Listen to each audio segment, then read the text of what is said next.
Bijan, 5th-year option picked up by the Falcons. No surprise. CJ Stroud, 5th-year option picked up. No surprise, but we have a lot to talk about when it comes to CJ Stroud. What does that mean for Nico? Because I got a check mark on Nico's head in the graphic here. What do you think that means? Bijan, Stroud, Nico, Diana Russini reportedly suspended from, I believe, her Times reporting. And then The Athletic is reportedly allegedly looking into the situation and investigating the details behind her explanation as to why she was holding hands and cuddling and hugging with head coach Vrabel. There's a whole lot to go over there. The Fantasy Football Show Breaking News Edition begins right now. File on in. Live from the FantasyFootballShow.com studios. It's the Fantasy Football Show. Live! Monday through Friday, 8 p.m. Eastern. Smitty is also live whenever news breaks. Nothing crazy on Bijan to report because this is all obvious stuff. The real question is, when's he getting his extension? But Adam Schefter reporting the Falcons are exercising their 5th-year option on standout running back Bijan Robinson in his contract, and so he'll be staying where he's at. Everybody knows that. No big surprise. The question is, when does he get his deal? They're probably giving him an extension this offseason. What point, we don't know, but what will it look like? Will it be $25 million per year? Will he set a new landmark for RBs, one that other RBs can't really touch? You know, they're the above all other RBs, framework that doesn't really impact too greatly the running backs that follow. But it will lift and vault every RB up slightly in guaranteed money and annual contract. Everything's related in like a spider web cast across the entire league. When a quarterback goes to a certain number, it lifts everybody up slightly.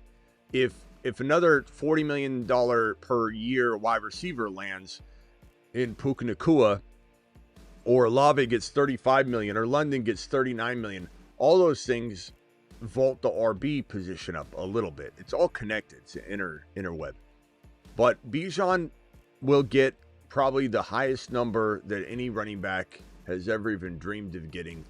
Probably 25 to 30 million, I imagine. Could it be 30? It could. Could it be 29, 28, 27? Could it be just 25 flat? It could be. But we're definitely looking at least a $5 million minimum bump from the current 20, 21, 22 number that is out there now. So I think 25, 26, 27 is what we're looking at least. So Bijan will get paid. Expect to see that. Then we've got this other news here from CJ Stroud's camp and the ESPN report here that CJ Stroud, 5th-year option picked up. A lot on the line here with Stroud. I don't believe in CJ Stroud. I think CJ Stroud lost his fire. I don't think he's a dog. I think he, the moment, and this is it was an unpopular opinion. I don't know if it's popular now. Doesn't seem to get any pushback when I say it. When I said it, I was, crucified for it. But the moment Stroud cried on the field when Tank Dell tore his knee, I knew he wasn't a dog. I knew he didn't have it in him to lead men to battle. And you can say what you want to me about that. No one's suggesting you can't get teary-eyed or cry, or old Yeller passes away and you're crying about it. You win a Super Bowl, you're crying as you're holding the trophy. Michael Jordan cried like a baby when he won, as he cuddled with the finals trophy. No one's saying you can't cry. No one's saying that being an emotional person is necessarily bad or precludes you from being a leader of men. But when you're in the middle of battle and you're crying and in convulsions, he's shaking, and needing the comfort of someone else on the field to wrap their arms around and hold him, I knew he wasn't a dog. And this is what's required of the quarterback. You need to have, I don't care if Tank Dell's your best friend. I don't care if your dad fell from the bleachers, a story down, cracked his knee open, and they put him on a stretcher and he waved to his son. You're going back into battle. You're not crying like a baby on the sidelines. People get hurt all the time. Tank Dell was okay. He didn't lose Tank Dell as a person. He's still alive. And CJ was on the sideline crying like a baby. So I don't think CJ's got that dog in him, and I don't believe, let me put CJ's mug over here. I just, his play has suffered like ever since. And I'm not saying that you should be scared off from Nico because, as I said, Nico's got a big fat check mark in the graphic here. I think Nico's fantastic. I think Nico, we talked about it earlier when we were discussing what happens when and if AJB gets traded, where's Devonta Smith climb? Because Devonta Smith is at a freaking high ADP of 41 overall right now. If Devonta Smith is the solo wide receiver in Philly, if AJB gets traded, and that's coming off the back of the Wicks trade. The Eagles go and get and acquire Wicks, and then you think, okay, well, now they're definitely planning to trade AJB away, right? It definitely seems that way. But we were going over the ADPs, and we're talking about Nico Collins falling to this. Let me make this very clear here. This is round 1. This is round 2. And then this is round 3. Nico Collins is falling into the 2-3 turn. And he's oftentimes right at 24-25. He's not even sometimes in round 3. He's like cemented into the 3.1, 3.2. So Nico's becoming one of the best values in fantasy football 2026. And you can not like Nico. I get it. I understand. You know, there's injury concern. There's fall off. Then you're saying, well, Smitty, you're kind of selling Nico as a big risk if you hate CJ Stroud. And I don't hate CJ Stroud. I don't hate anybody. But I hate his value. I hate his ability to be there when you need it. I don't think he's going to lead this team to a Super Bowl. This is the one quarterback in NFL history that had 5 fumbles and 5 interceptions in a single postseason. That's never been done before. No player, no quarterback has ever had 5 fumbles, 2 of which he lost. 5 fumbles and 5 interceptions in a single postseason. This is not the guy that's taking you to a Super Bowl. But can he throw the ball to Nico? Sure. If they're playing from behind and the defense is trying to keep him in games, and they're throwing in the 3rd and 4th quarter, guess who's catching footballs? Nico. If they have a lead because of their defense, but they're still throwing the ball, guess who's catching footballs? Nico. Nico's fantastic. Nico's in a great spot. Nico survived even when Stroud has been out of the lineup. Nico is kind of situational proof. I love Nico Collins in this new 3rd round value, new 3.1. I mean, give me a break. If you end up getting, as we've been discussing, this number 1 or number 2 overall pick in 2026, and let's just say, let me put Rice over here for a second. Let's just say you take Bijan's the man of the hour, so let's put Bijan on the board as well. But Gibbs or Bijan are my favorite picks. If you've got the 1.1 or 1.2, I tend to lean Gibbs. But let's just say you take either one of these bad boys right up here at the top of the draft, and that's the only move to make. Don't take JSN, don't take Chase. Best player available is one of these RBs, especially when you couple it with the likelihood of who falls to the 2-3 turn. The fact that you're getting Rashee Rice at the 2-3 turn, the fact that you're getting all of these wide receivers I'm about to drop on the screen here. London is a guarantee to be there at 19, 20 now, and he does fall sometimes to that actual turn. Nico's in round 3 at 3.1, so you can grab Nico Collins there. You've got George Pickens in round 3 at 3.1, 3.2, 3.3.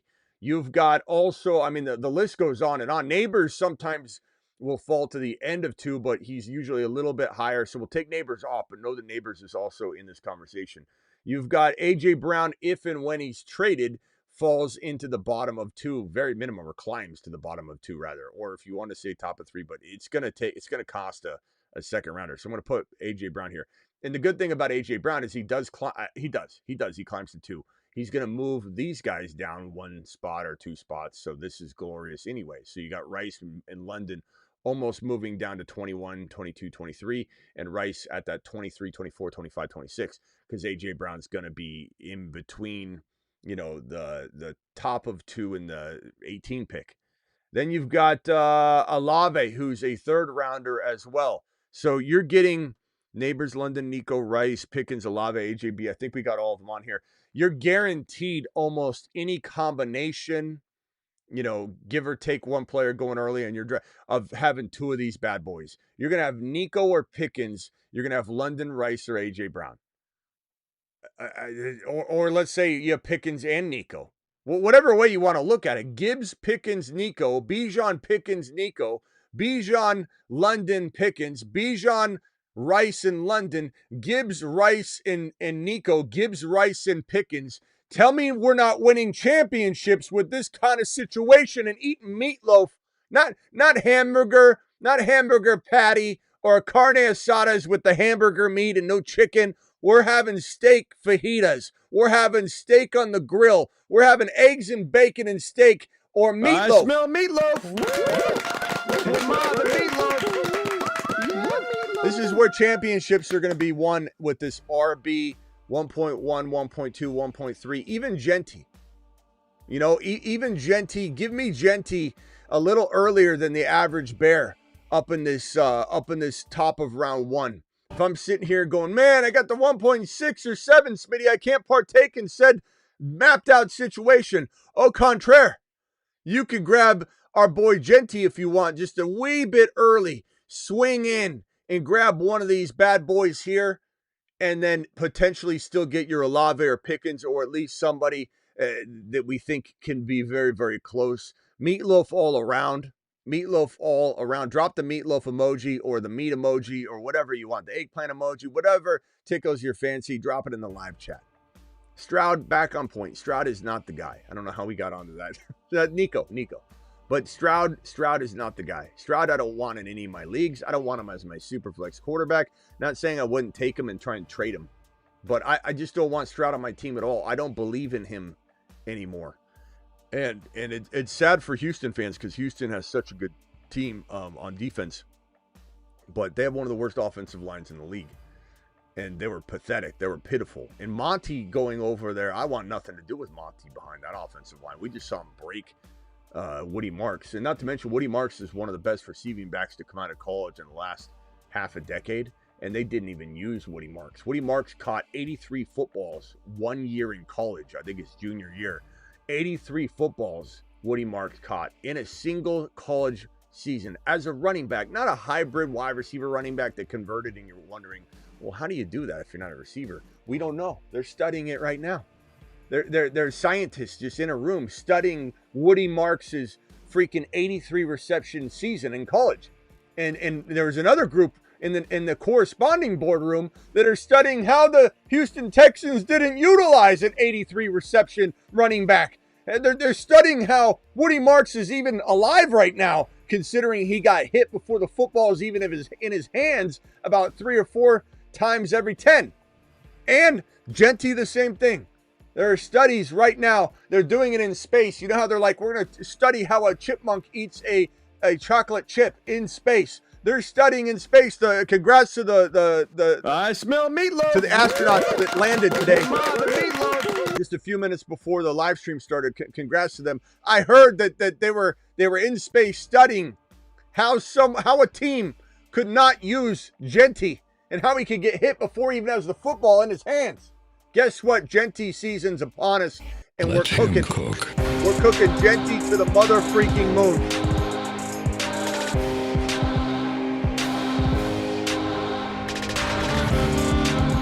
Dom, and I drive fast cars, get hot chicks, and draft Ashton Jeanty double fist style with 2 cell phones at the same time.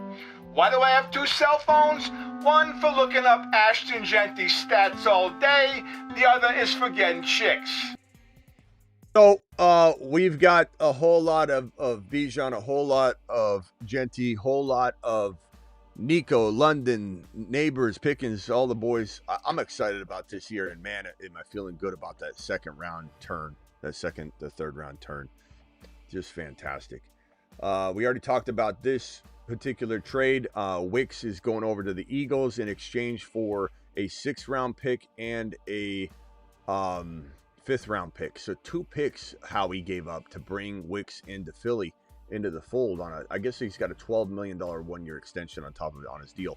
So that look, he's a good receiver. I believe Wicks is a really good receiver. I don't think he's elite, but I think he's really good.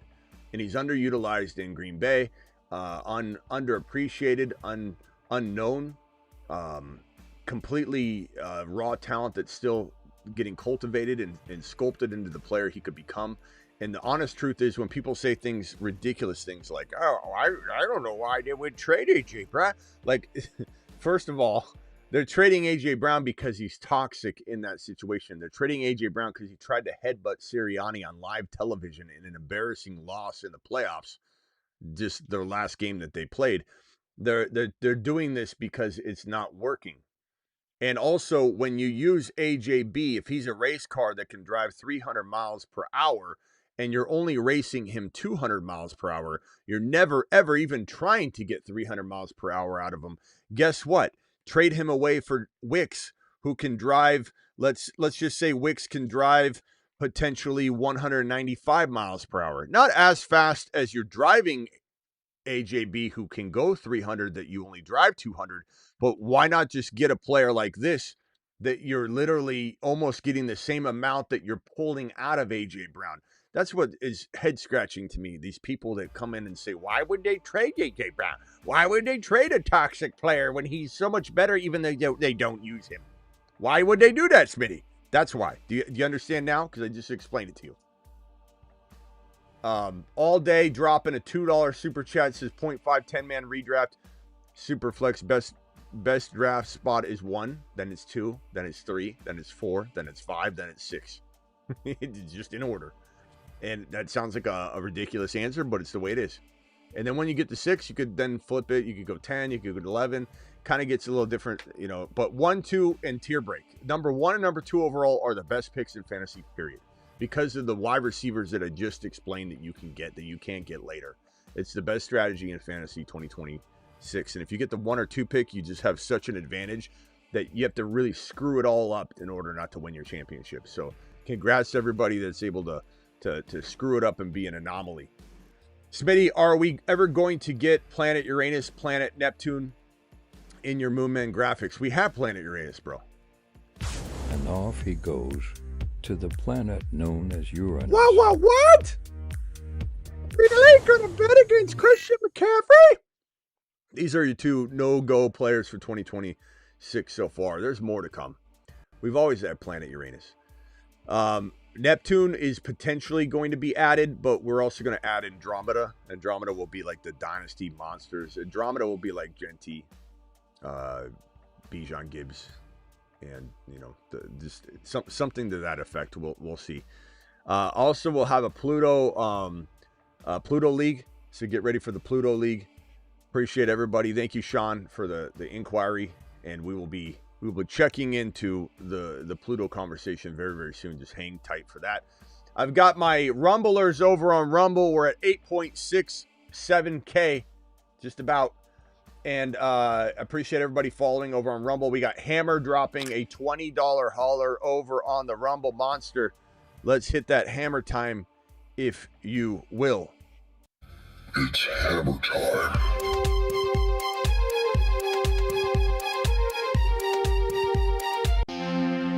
Whoa. That was Wes's graphic. Let's see here. Miller. Thank you, Miller. Appreciate you. Thank you, Hammer. And Hammer's question was as follows. Let me drop that bad boy on screen. He says, excited for the Bijan Gibbs of the world to get next level contracts. Other running backs, regardless of when they're due, won't come close. But it certainly is going to, like, let's say Bijan gets 27 million. Let's say Gibbs gets 26.5 million or whatever. Now all of a sudden you have the next running back up that's top 5 or 6 that's probably going to get guaranteed 20 plus instead of getting 17. So it will help them. But yeah, they're going to be a good 5 to 10 million off. And as they should, because there's no one even close to Bijan and Gibbs and Jeanty and probably Love. Achan's very special. He'll get his Achan's going to get his contract too. Achan's special. I think Achan isn't the same as Bijan and Gibbs because you got to be able to use him right as well. Whereas Bijan and Gibbs is pretty hard to screw them up. But I still think Achan in the right hands can be just as dangerous from a fantasy perspective. It's kind of like looking at LaDainian Tomlinson and Marshall Faulk and Arian Foster. Arian Foster was just as good as LaDainian Tomlinson from a fantasy football production standpoint. But when it came down to saying who's more important as an NFL player and who's an actual better talent, Arian Foster couldn't hold the jockstrap of Barry Sanders, Marshall Faulk, LaDainian Tomlinson. Those guys were just so insanely special. Even like a Sean Alexander, just insanely special. Whereas Arian Foster, he was great. And even Priest Holmes was amazing. But he played in the most amazing system in the world. He was scoring like at running 70% on like sweeps into the end zone untouched. And so those guys, while they were very good, Foster and Holmes. Holmes is probably one of my favorite players ever to watch. I love Priest Holmes and to have in fantasy. He was probably one of my favorite players of all time, Priest Holmes. But he was nowhere near the talent at all. Foster and him were nowhere near the talents of those guys. So Achane is kind of on that same level. Like he's just a specimen. He's just quick. He's shifty. He's great. But he'll get a ton of money. But there is a tier break. Thank you, Brett, for the super chat. Appreciate you, my boy. Phone lines are open. Dial in. Call into the show. Call into the show.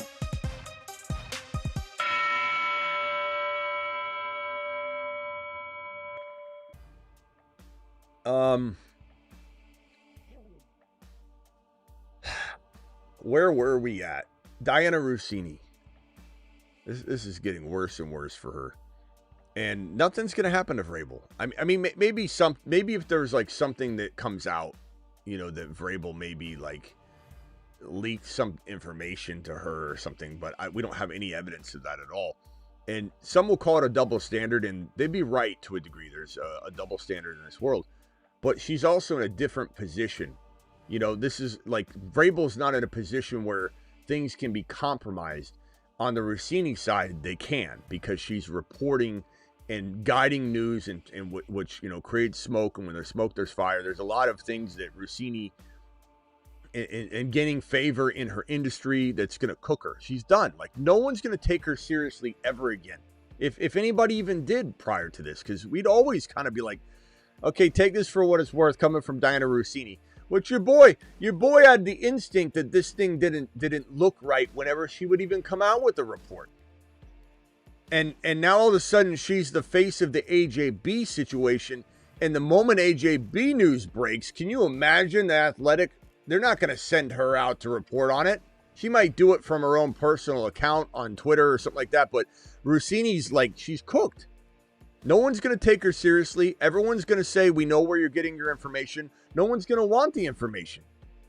And everyone's going to be scared to death to give it to her, because now it's going to be like, oh, according to Diana Russini, this team is doing this. And they're like, oh, God, we don't want to leak it to her, because then someone's going to be like, oh, how did they get it? Who is she talking to over there?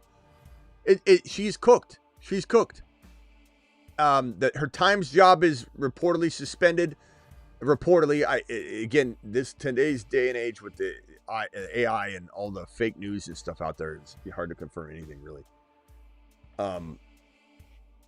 But then the Athletic is reportedly investigating her rationale and evidence, looking for evidence to suggest that what she said is true. Because guys, she's in the reporting business, and in the reporting business, integrity and accuracy and untainted information, even though journalism is dead, even though especially in the fantasy industry where no one even has a journalism degree anymore. No one has a journalism degree. No one's worked on radio for years, or interned somewhere like that, or wrote for a publication, or put in some work before they create a Twitter account or a show, and they have no experience whatsoever. Anybody can do, and it's kind of a cool world that you can rise above the gatekeepers, and you don't need to be on. Like I'm very blessed to be in a position where I don't have to worry about CBS or NBC Sports or any of these other people, ESPN. If I want, we can take this thing and make it bigger, and we will, and we shall. Make this bigger than any of those, but it's a great world where you don't need those gatekeepers or people to get to the top.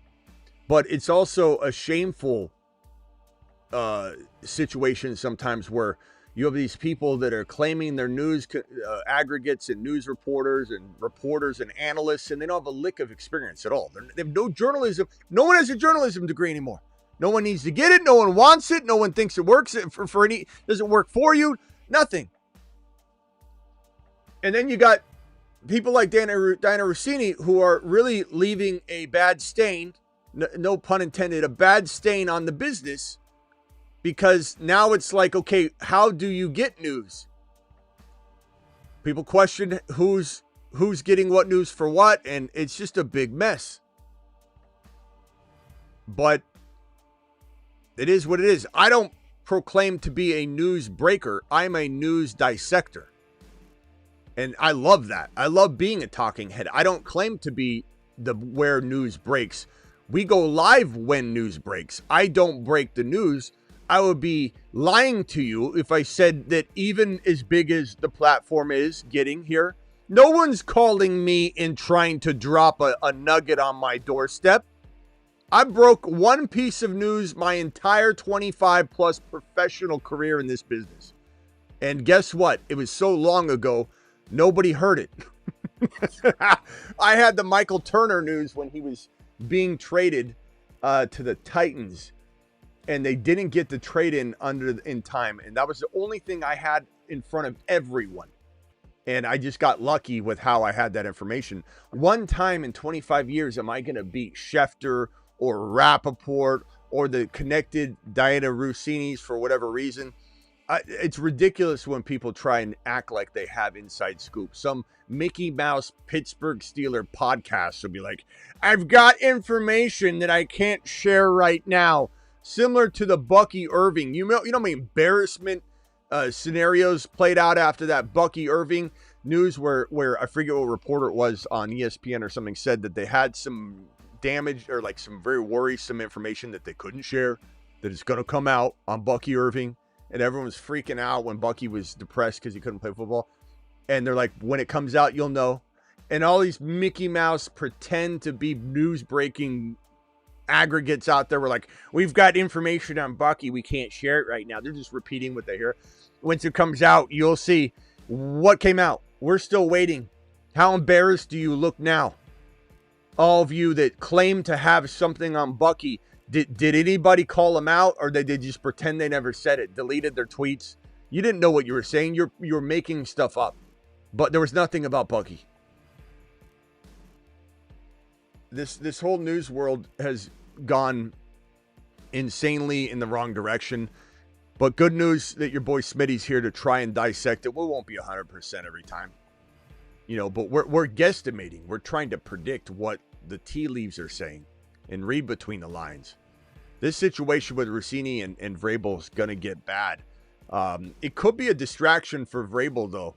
I know we initially said nothing's going to happen to Vrabel, and that's probably true from an NFL perspective. But it's certainly going to be something to where it potentially... Mute yourself real quick. I'll be right with you. Everybody on the phone line, please mute. I'll be with you in a minute. This Russini situation is so bad that it could be a distraction for Vrabel and the Patriots for sure. And I'm extremely disappointed in Vrabel. I am super disappointed. Not that my disappointment matters, but I believe it's probably shared by a lot of people. And this man runs his locker room, like Travis said last night, he runs his locker room on integrity and doing the right thing and being honest and being somebody that brings, integrity, hard work, and honesty to the table every day. And here he is lying to the entire world, saying that the images are laughable. And when he has to come and tuck his tail between his legs and do apologize for misleading everybody, and that he wants privacy for his family, whatever he ends up saying eventually, because this is going to come to a head. No pun intended. It's going to come to a head. And at the end of the day, he lied, and he showed an even worse example than the original example by showing the players that are supposed to lead. He's supposed to lead by example, watching Vrabel lie to the media and not take accountability.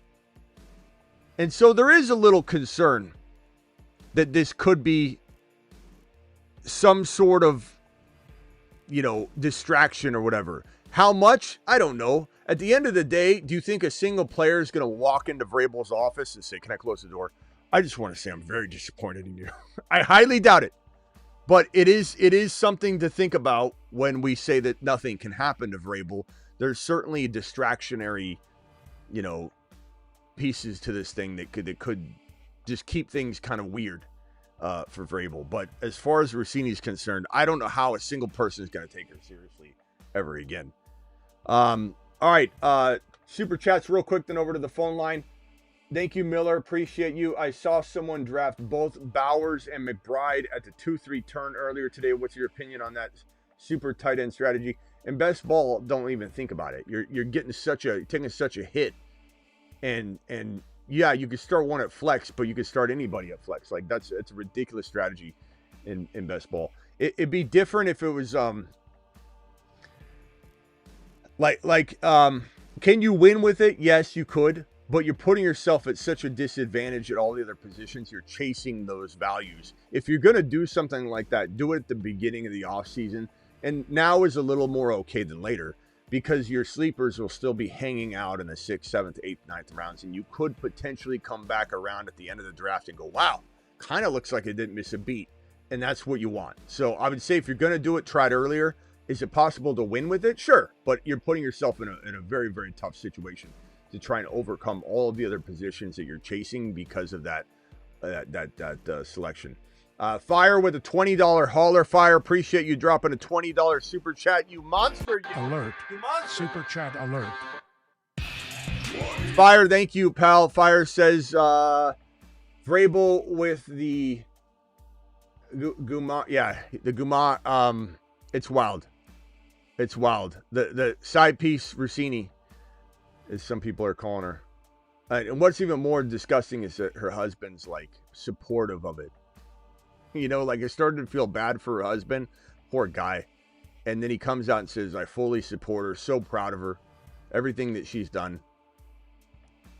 And you could say, well, that's good. Smitty's a supportive husband. He should have changed the locks the moment she said even one of those things on TV. If you don't know what I'm talking about, she said that if she was married to a beautiful, man, he's very, very ordinary. And if she was married to a beautiful person and not a boring, mundane man, she would post about him on social media more. Then she said that Jimmy Garoppolo, she had an interview with Jimmy Garoppolo the night of her wedding or the night before her wedding. And her mom wanted her to marry Jimmy so bad. And she's like, maybe it was a sign. Then she said that when she called into a radio show, she said, refer to me as MILF. I don't even know if that was, I think that one was true too. It's hard to know in today's AI, but I think that was true. They're like, whoa, MILF. She's like, well, I'm at that age now. I thought I'd embrace it. I'd rather, instead of being called insider, call me MILF. And then they just go on and on and on. Like the disrespect to her husband, on and on and on. She says, I party so hard, I don't tell my husband what I'm doing because he, I don't think he'd approve of how hard I'm partying. So I don't tell him what goes on when I party. There's all kinds of crazy stuff. It's insane. It's insane. Like this, I don't feel bad for her husband. He should have changed the locks. That's his own fault. Ray gifting a membership. Ray, appreciate you gifting that membership, pal. Dynasty got offered Ollie Gordon for my Dowdle. I'd rather have Dowdle. I mean, we don't know what the Ollie Gordon situation even looks like right now, bro. So I'm going to go ahead and say take Dowdle, even if it's just 1 or 2 years. Dowdle's a midseason monster. We love Ollie Gordon, but he's not even for sure the backup. I think he's someone to cuff to H-hand, but we'll see. Mike from San Diego, you're live, then over to Tebow. Mike, you're live, pal. Hey, what's going on, Smitty? Getting back to the running back conversation, I think if you're Bijan and Gibbs and even Achane in this scenario, you got to get together kind of how Henry, CMC, and Barkley did and say, at least for Bijan and Gibbs, and say no less than $30 million. I mean, like, I understand what they do with running back contracts, but I feel like these guys are still being held responsible from people like Zeke, Le'Veon Bell, and Todd Gurley when that was, almost a decade ago. And, I mean, Bijan just had 800 yards receiving. So, I mean, his production, he could just be your wide receiver too. So, I kind of don't like the fact that we're talking low 20s or even mid 20s with them. I mean, Alex Pierce just got, 29 a year? Yeah, it's insane, bro. Hopefully these guys can reset the market for the RB. Even if the other RBs can't fully benefit from the new number, Bijan should be $5 million ahead of everybody but Gibbs and Jeanty when he gets. But right now, with the players that are getting extended, It should be 5. Well, we'll say Jeanty, or I'm sorry, Achane. Achane should be about 2 or 3 mil off of Bijan and Gibbs, maybe. But then everybody else should be like 5 mil back until Jeanty and Love and those guys come around to get their new deals. So there should be no one that comes close but Achane to this 30 mil. But it'll at least pull everything up. Like instead of getting like maybe if Bijan and Gibbs weren't going to get 25, 30 mil, there's a chance like if one of them were to get like 22, let's say, and kind of be in the Barkley range and CMC range, then Achane's getting like 17. But if these guys can pull off even 27, you're going to get Achane and anybody around Achane above 20. So it'll definitely raise everybody up into the 20s that are elite top 5 running backs. But yeah, the higher they go, the more likely that is to trickle down. So hopefully these guys do get 30 mil. I don't. If they you're, should. If they you're should. Bijan, sorry. I was gonna say, if you're Bijan's agent, are you not telling him? I guess you don't want to play the holdout game, but I look at it with the Falcons. The Falcons aren't really that good of a team overall. And I mean, if you're Bijan, do you look at it like, hey, I could go somewhere else as a contender and they would pay me this? Like, what does that look like? He's not. There's not a lot of control, bro. They pick up the 5th-year option. Yeah. You know, there's no room for him. They can literally wait until the next offseason. They could tell him, no, we're not doing this now. We can't afford it right now. With what we need to pay you, we can't afford to do it. Sorry. Like they could easily do that. He can't, there's only so much he can do. He isn't controlling much. Yeah. These guys can't hold out. It's really just, barking as loud as you can, making the offseason uncomfortable, putting yourself at injury risk by holding out, putting the team in a vulnerable spot because you're holding out and could get injured. And so that's the only thing you can do. Bijan's also not much of a loud, I'm going to make a big scene type of guy, but he could put it in his agent's hands and say, look, I'm not handling any of this. And then when they interview him and they're like, you're holding out right now, he's going to be real quiet about it and say, I leave that to my agent. And like, that's the approach to probably take. And he'll probably take that approach. I don't know if he's going to, the problem is whichever one Gibbs or Bijan settles first, they're going to affect the other one if they end up settling low. So if Gibbs ends up taking 27 million, Bijan's going to be put in a box to try and either accept 27, 28, but but 30 plus will be out the window if one of those guys inks before the other. So you're right in that should they get in lockstep, I don't even know if they share the same agent. I don't think they do, but it would be very smart to be in lockstep for sure. And I'm sure they will be to a degree.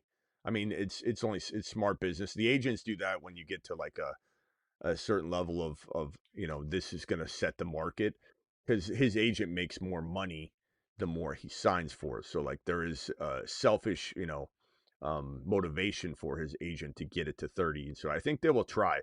It's hard to say though. I can't. Raw production, man. Yeah, but the problem is the gap between where the number is now and 30 is so far. Was it logical to pay Barkley what he got paid, or do we think he should have got more when he signed? We all thought he should get more when he signed. Well, I think with Barkley, you could probably say age at the time, right? Barkley got signed at 27, 28 years old, and he was not coming off injuries, but he had injuries earlier in his career. Yeah, whereas Bijan's 24, right? But there's still going to be missed games. And granted, but that's far apart for that reason already. He's not signing for Barkley. But what I'm trying to ask you is, when Barkley signed, did you not say he should have signed for more? Like, just because we think it should be more, we're always going to be saying running backs should get more. Just because we think they're worth 30 doesn't mean the team's going to pay him 30. I don't know. The answer is I don't know. I thought Barkley's contract was fair. I think $25 million feels guaranteed at this point as an annual number, but I can't tell you whether it's 26, 27, 28, 29, 30. I personally think that he should be I think he should be paid what Pickens is going to get. But he's not. He's not going to get close to that. But at least the closer he can get to like 10 mil of that number, the better. But he should be getting paid what the wide receiver 5, 6, 7, 8 overall are getting. Like if JJ's getting 35, Bijan should get 35. But it's not going to happen. But we'll see. Maybe 20, maybe 27. Definitely not. Maybe it's somewhere in between 25 and 30. Gotcha. All right, man. I appreciate it. All right, my boy. See you later. You see your video? Yeah. I got your video up.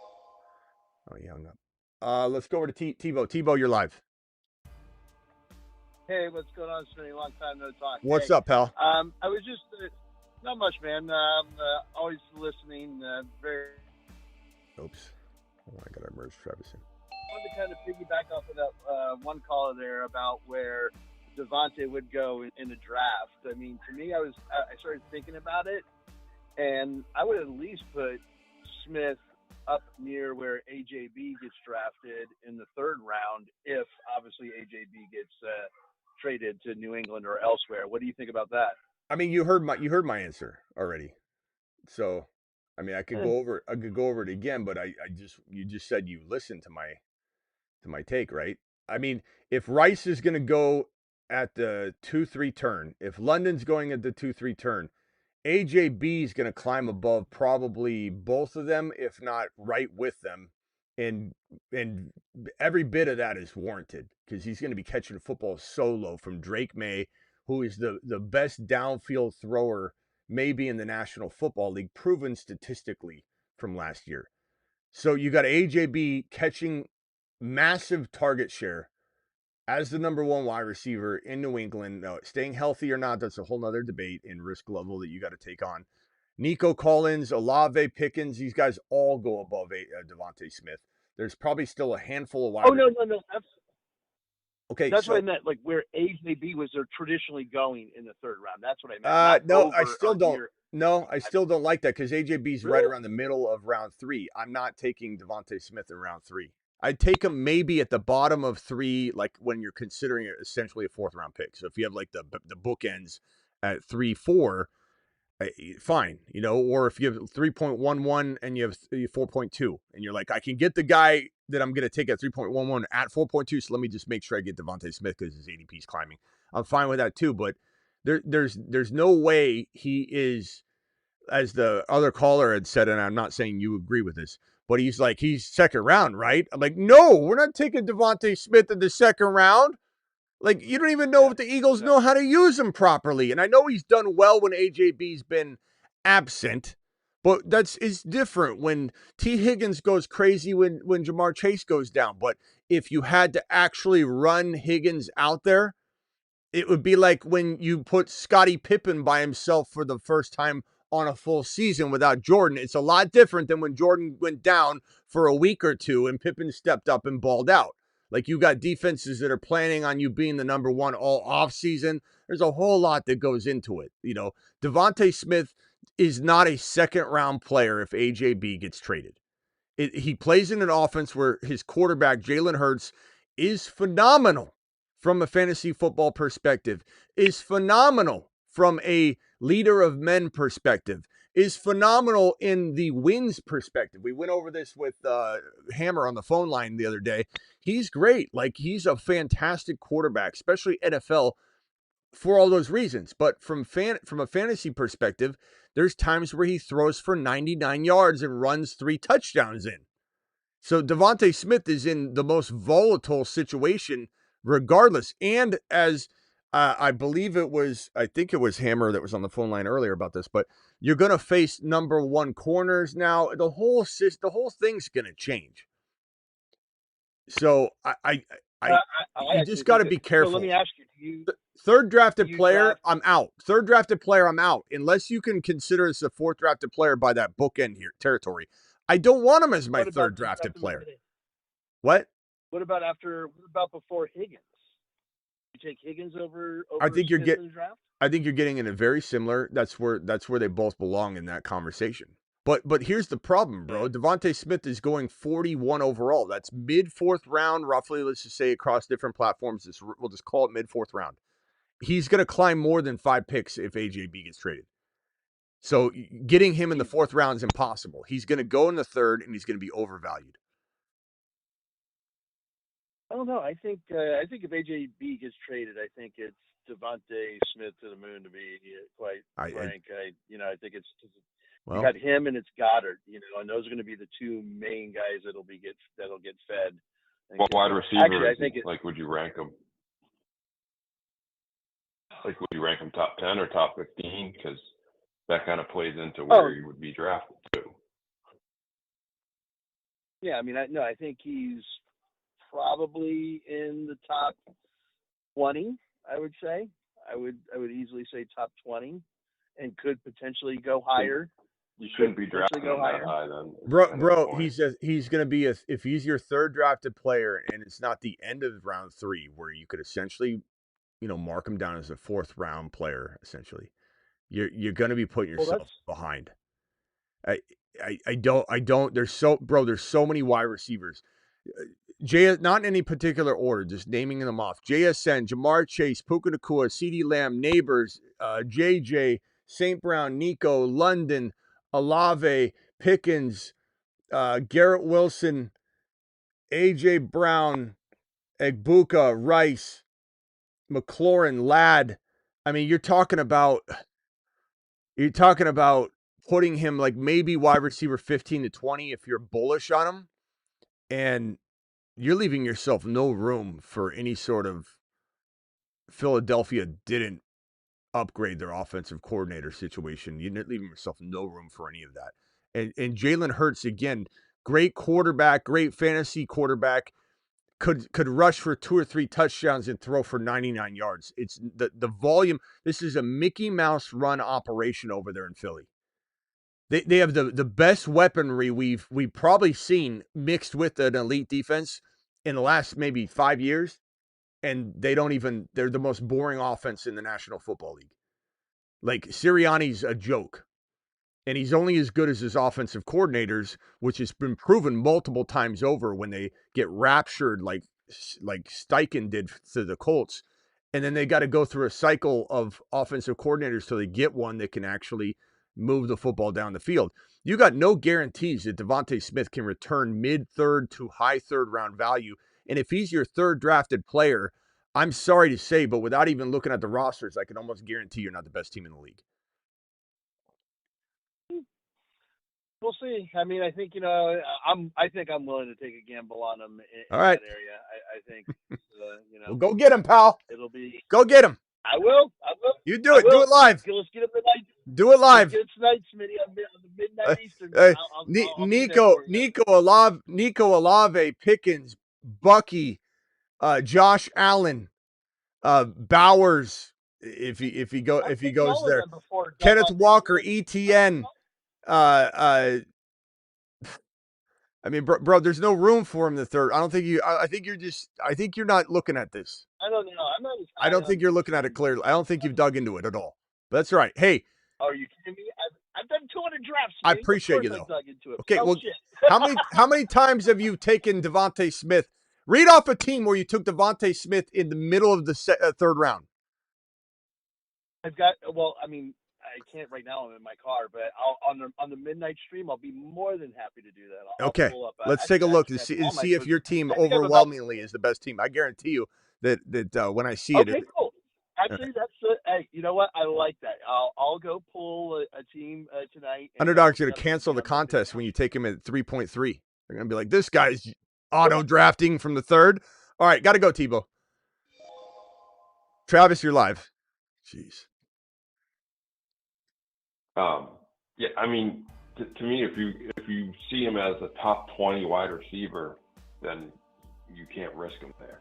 Like, there's in the middle of the 3rd or earlier, that's potentially your wide receiver 1. Now, I get if you're doing certain builds, you might not be, but really high. I was just calling on the Bijan thing. Like, I think Bijan and Gibbs, like you said, could be outliers, but at the same time, the Falcons could just as easily say, we'll, 5th-year option, franchise. Yeah. And while he can holding out against the franchise tag isn't going to get him to $30 million. So it's going to have to be the Falcons want to do that, or he's willing to literally sit on the sideline or play out the string and just leave. So yeah, I think the numbers don't add up. Your rationale is not like off base or unlikely or whatever, but I think what would end up happening is if you as a franchise didn't ink Bijan and you're doing him dirty, I don't think that's a good look, and I don't think that's the messaging they want. That we're That's not why I said care. Yeah, he could be an outlier. Yeah, I don't think. Gibbs. Yeah, I think, but I don't think it brings the running back thing up to the next good running back that hits the free market is going to get, if he gets, say he got 30, the next guy's going to say, I want at least 27 and get it. No, I don't think that's going to only happen. Achane. Only Achane will get like somewhere with that argument, like get near it, not at it, but near it. But I think everybody below Achane until Hampton and Jeanty and Love and those guys get extensions, I don't think any running back is going to even sniff what CMC or Barkley's getting. It just makes them closer to that 19, 18 million number probably. I think instead of getting 9 or 10, you're going to have running backs that were getting 9 and 10 get 15. I think everyone's going to go up incrementally, but it would help the franchise tag too. Yeah. There's that to say if him and Gibbs and Achane or whatever got that. So. For sure. But AJB, this Wicks news, you weren't on the live stream.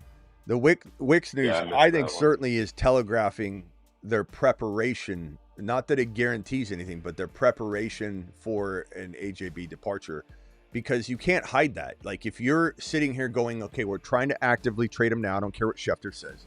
They're trying to actively trade him now. And if a deal gets pulled off, they have to make sure they're not then scrambling for replacements. They have to have replacements in play.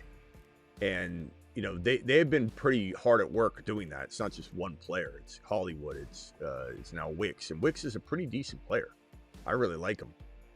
Yeah, they're stocking the cupboard with talent for sure. For sure. Like, in case they get the offer they like. I think, I think they would, if all the offers were terrible, they'd hold AJB, but I think if, teams will be probably happy, even if it's not the Patriots, the team would be happy to give up a pick, a late first round pick or whatever for 2027, that they're going to, at least assuming they'll be a good team, so it'll be in the 20s or later if a team's going for it. I wouldn't rule out the Rams from revisiting it if they didn't take if they don't take a wide receiver in the draft. Maybe the knee thing could have been posturing too. So Luis is my boy. Luis, I do agree with some things you say, so I don't want this to come out like we don't agree, but I couldn't agree less with these three players. Jordan Love, Bryce Young, and Devonta Smith are going to be steals this year. I think you mean to type. I couldn't disagree. I couldn't disagree more with those three players. Like, I want nothing to do. I like Devonta Smith, always have, and I don't want to say I want nothing to do with Devonta Smith. I just want nothing to do with his current ADP, which is 41 overall. So I certainly am going to want nothing to do with his increased ADP that will eventually come. And Jordan Love and Bryce Young, I can, with no equivocation or stutter or hesitation in my voice, I want nothing to do with Jordan Love or Bryce Young. Nothing. Don't want them on my rosters. I don't want them touching my teams. I don't even want a single one of Bryce Young or Jordan Love on the rosters adjacent to me in the draft, because it'll bother me. So there you go. Sorry, Luis.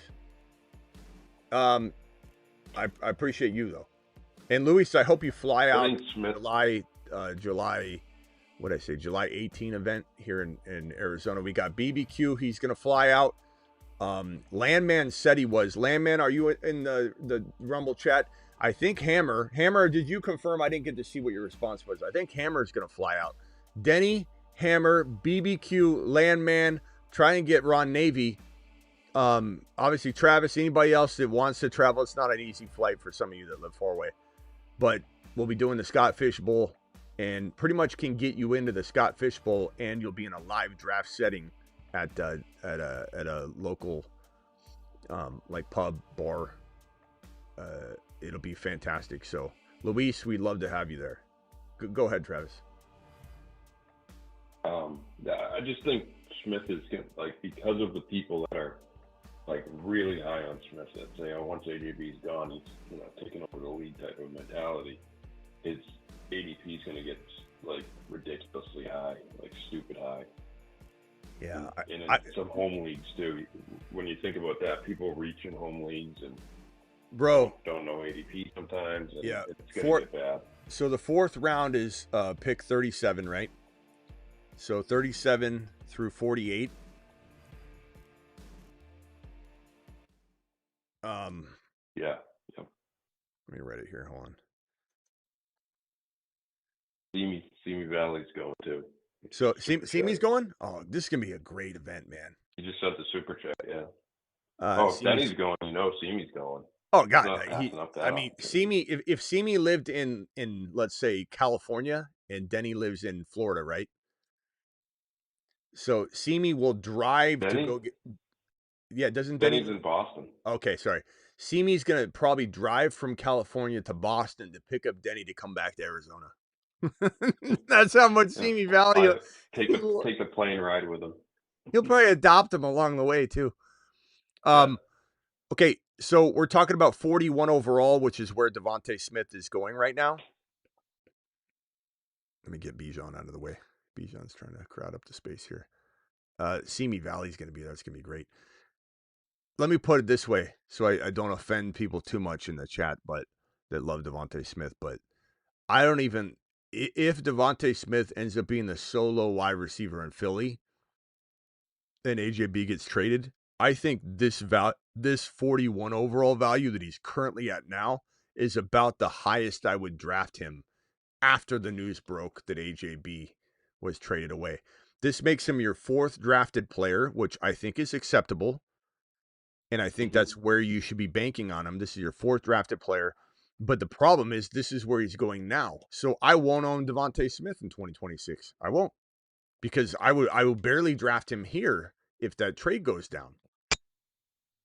So I'm off by a whole round from ADP. So I'll have nothing to do with Devonta Smith if he's in the 3rd round. Luis dropping a $5 super chat says, I wish I could. World Cup final is the 19th of July. I have to do work stuff on the 18th for July. Okay. Man, we would love to have had you.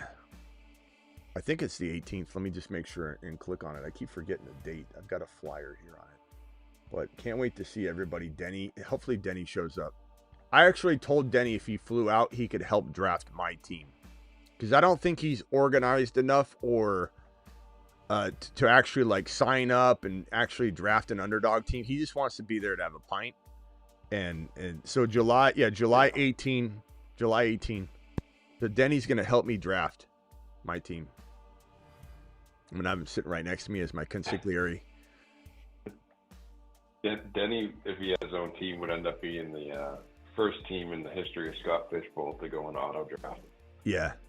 I might have to draft his whole team. I might have to get one of those leashes that you put on your kids at Disneyland and put it on Denny so he can't get away too far. Because he'll leave. He'll just leave and you won't know where he goes. And yeah, Simi, email me, Simi, and I'll give you the flyer. And then I'll give you the link to sign up for the Scott Fishbowl.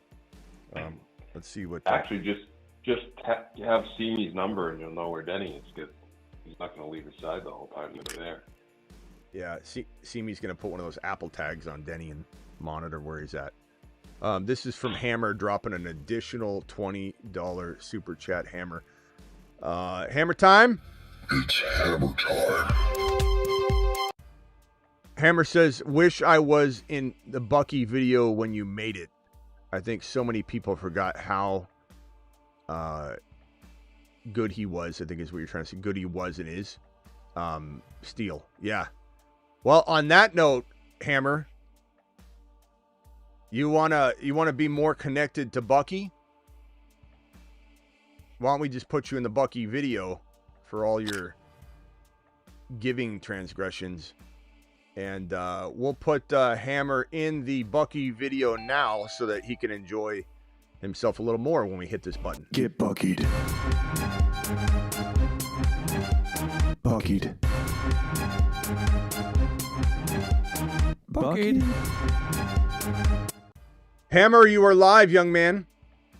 Speak of the devil. Yeah, no, I don't need to be. No, I don't. I didn't mean like physically on his thing, but I just happened to miss the video. No, I know. I was just trying to make it up to you. But like before people like he was averaging at one point 23 to 27 a game, and again, I want that offense, and he's I don't understand how he's going at that late. Just Rachaad White was always kind of a pain in the ass. He was good enough to be on the field, but I just think he's one of those also that is that talented. And I mean, I think overall the Buccaneers, I think they're going to run away with the NFC South. It's not even going to be close in my mind this year. But no, I think Bucky is, I guess people are still thinking about last year where everyone just didn't do well, and somehow he's now an RB2, which doesn't make sense to me. But I mean, he's a 3-down back, so I really wanted him, but I just look at these other teams and I just see Tampa kind of getting their shit together, and I don't bet against Baker when he's against the wall. I also love Zach Robinson. I think he's going to, what he did with Bijan and comparing Bucky to Bijan, regardless of whether people want to agree with it or not, he's trying to tell you that that's his Bijan.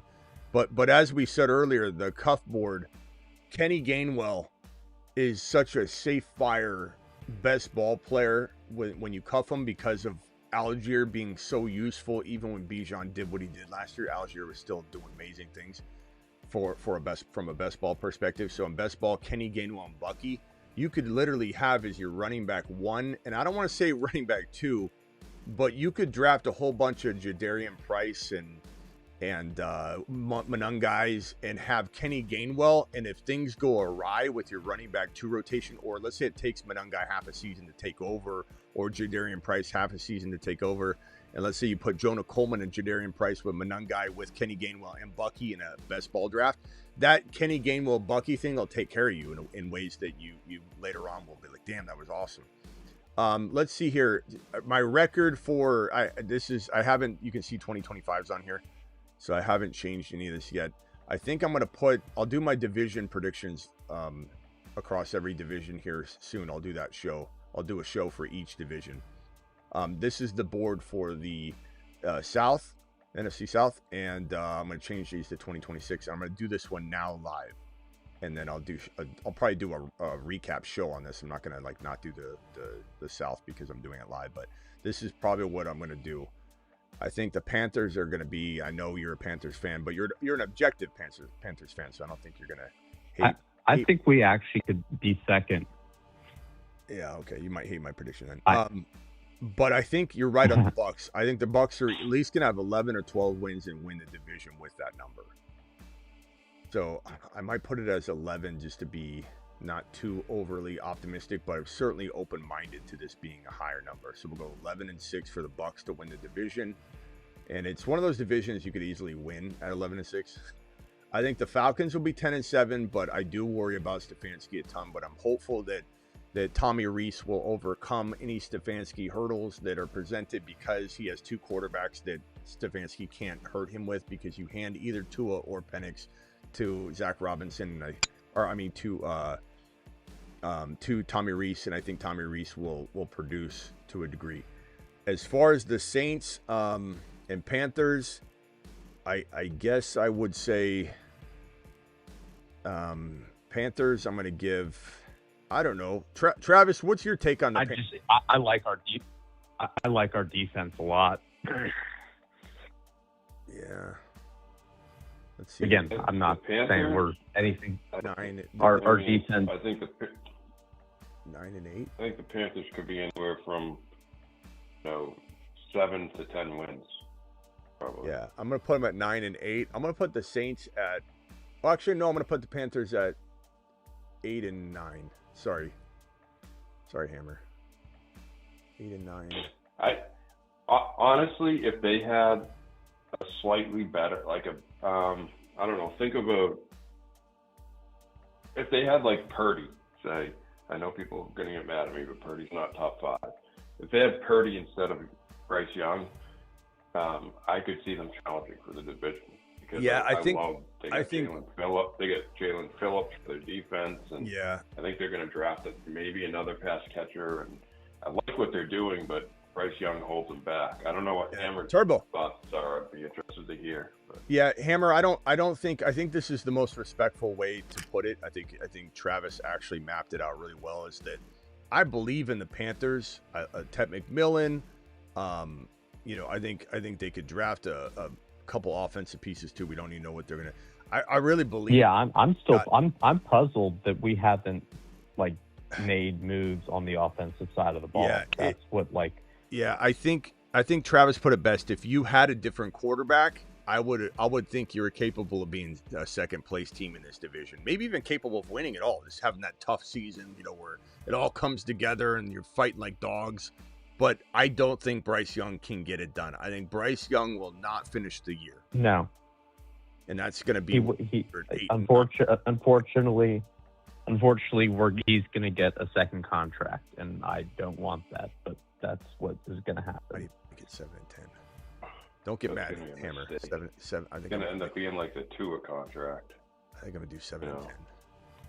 All right, so I think the Saints are going to be really surprisingly good, but their record may not fully show it yet. I think they're going to have a bunch of good games, but they could be 9 and 8. I got Falcons 10 and 7. I got the Bucks 11 and 6. That will be my NFC South. Turbo says, "Can we draft with you in Phoenix? I might go. I have to fly out of Philly. You're going to be in one of 4, 5, or 6 drafts. I can't guarantee you'll be in my draft, but we're all drafting at the same time, and there'll be boards everywhere.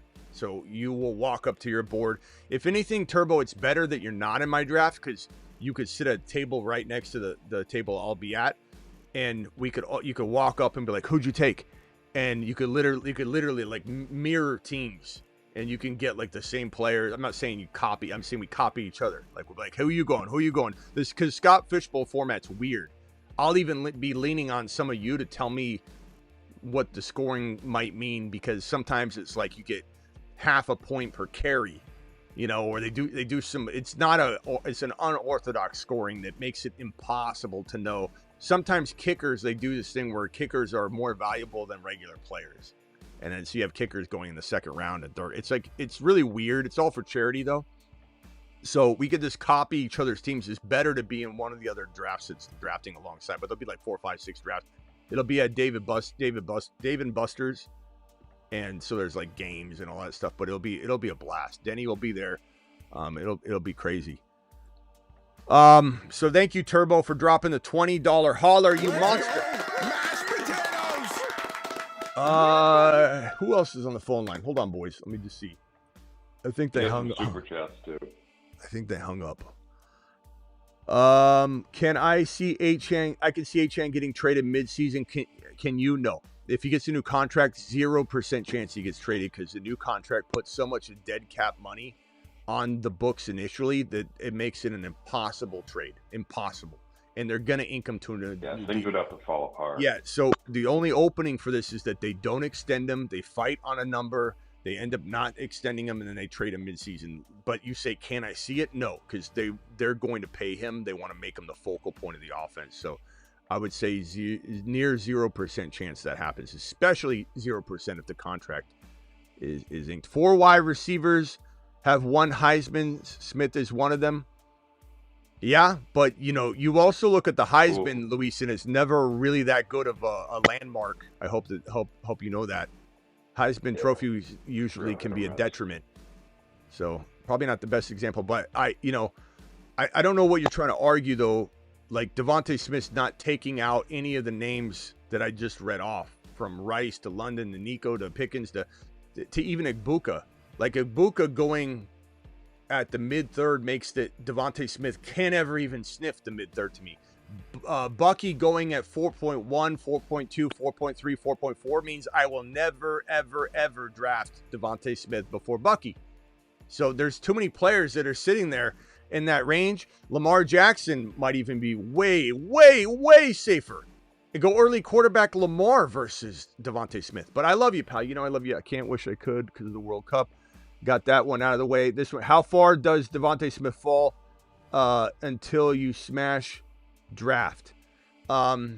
probably, I just went over this. You might have asked this question. His current ADP. And I won't take it now. I won't take him at 41 now. If AJB gets traded in a fairy tale world, if his ADP didn't change, I would take him at his ADP he currently has now. That's it. Why? Because Bucky's here. Why? Because Lamar is here. Josh Allen probably won't fall here very, very rarely, but I've seen it happen. I'm not taking Devonta Smith over players like that. There's not a chance. And I love Devonta Smith, but I know a lot of people think I don't because of this conversation, but that's because you guys are inflating his value. I got Bijan, Gibbs, and Chase in an auction today. That's ridiculous, bro. That's fantastic. And last super chat, Devonta Smith has been top 20 wide receiver every healthy season he's played. Him being, this is Mike who was on the phone arguing about it. So I was wondering if this is him or him being a wide receiver 10 through 13 is a very realistic possibility without AJB's 120 targets. Round 2 is too pricey, of course, but 3+ makes sense. Well, you did change your tune a little bit because you were coming in strong with a second would be understandable, but I'm okay if you do it. I'm just not going to do it. Thank you for the $10 super chat. Appreciate it. I smell meatloaf. That's going to be for the hot dog tonight, pal. Thank you. We're going to Ted's Hot Dogs. Does anybody have Ted's Hot Dogs? I think they're a franchise, but I don't know if they're probably just in a few select states. But going to Ted's Hot Dogs tonight, getting a all beef dog with nacho cheese poured over it so that you can't even tell there's a hot dog underneath. And getting the cheese fries. We're doing it live. I got to run a little extra tonight, maybe run 2 miles instead of a mile, but it'll be worth it. Ted Hot Dogs. Anybody seen Ted's Hot Dogs before? I got my Arizona people. They've probably been there. It's great. I think they might be in Chicago and a lot of Chicago places here because of the transplants from Chicago. That's why we have some of the best pizza in the country, and people don't know that in Arizona. They're like, Arizona, you guys don't have good pizza. Like, yeah, we do. We do.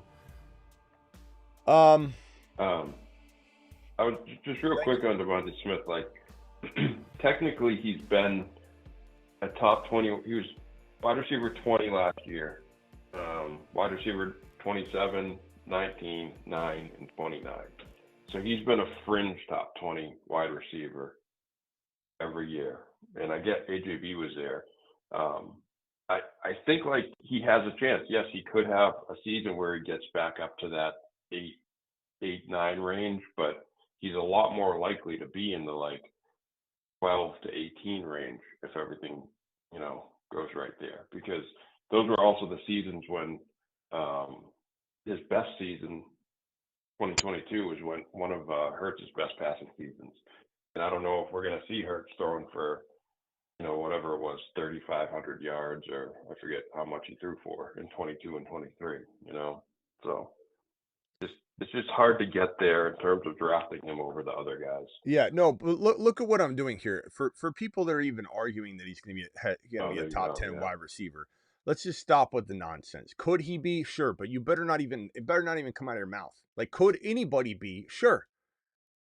Injuries, all that stuff, but I'm sitting here. Zay Flowers last year. Yeah, You're Zay not Flowers. betting on Zay Flowers to do that every year. No, it's probably never gonna happen again. But look at all these players here. You have no excuse or any business calling this guy a top 10 wide receiver, even if he ends up doing it. Like Flowers. Flowers is a perfect example. Pickens, Rice. I'm not trying to do in any particular order necessarily. Rice, AJB. If he gets traded, that's the whole point of this. He's going to be higher than him. Garrett Wilson's a tough one. Like, if you wanted Devonta Smith over Garrett Wilson, I could understand that because of Wilson's crappy situation, but he would be somebody that Ted McMillan should be argued too. Yeah, Ted McMillan, Ibuka, McLaurin, and if you wanted him I'd take DK over him.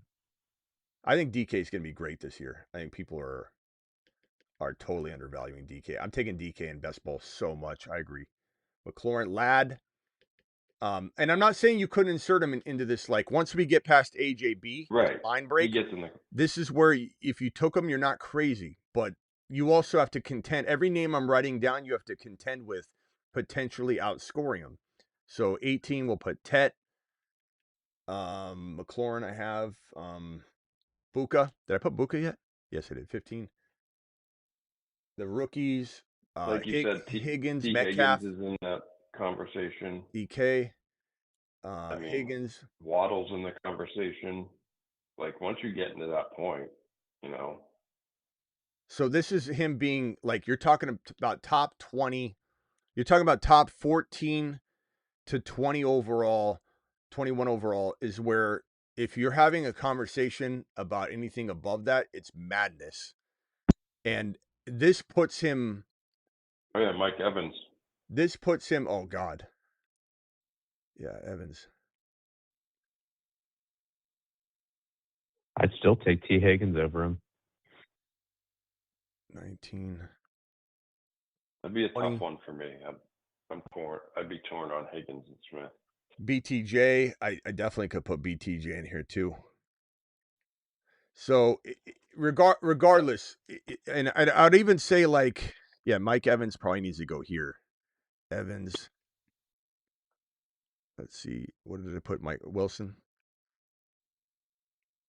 Okay, so I would say the line's here after Buka. So top 15, I don't think he should be anywhere near your top 15.